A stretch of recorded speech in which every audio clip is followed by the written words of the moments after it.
kur duke I qartazi se kishte vullnet, por me kusht që të mos ekspozoheshin ndaj krerëve të partive, numrat kanë lëvizur. Janë 3-4 deputet që na e kanë thënë shumë qartë, bëni ju 60 vota, ne jemi I 61. Ne jemi pyetur shumë gjatë pranverës, atëherë kur ne kërkonim votimin e fshehtë. Dhe ju e dini shumë mirë rezistencën e opozitës që të votohet me votim të fshehtë, ndonë se gjykata kushtetuese me një gjykim të mëhershëm ka thënë që votimi I fshehtë dhe votimi I hapur nuk kanë statuse të ndryshme vlerore, janë të barabartë. Meqense atëherë kryesuesi I seancës konstituive, Avni Dehari, e provoi 6 herë votimin e hapur në gjysmën e 2 të prillit, pa sukses, ne thamë ta provojmë votimin e fshehtë. Dhe në muajin maj, kur vinë këto deklaratat tona, vinë pikrisht atëhere kur duke I qartazi se kishte vullnet të opozita, por me kusht që të mos ekspozoheshin ndaj krerëve të partive dhe ndaj medjave në përgjithësi se e dhanë votën për konstituim kuvendit.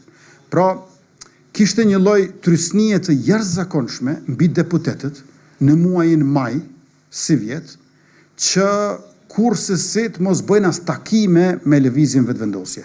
E votimi I fshehtë për neve edhe ishte e drejtë, ligjore, edhe ishte obligim politik për të konstituuar institucionet që fillojnë me atë të kuvendit të legjislaturës 9, por në anën tjetër ishte edhe shans për dal nga gërçi. Dhe unë besoj që në atë periudhë, po të votohej me votim të fshehtë, Albrina Haxhiu I ka pas 61 vota. Edhe sot e kësaj dite mendoj asaj. Tash nuk mund të kthehemi se s'do ta provojmë asnjëherë më. Po, ose nuk dihet. Unë jemi bindur që në atë kohë Albulena I ka pas 61 vota me votim të fshehtë.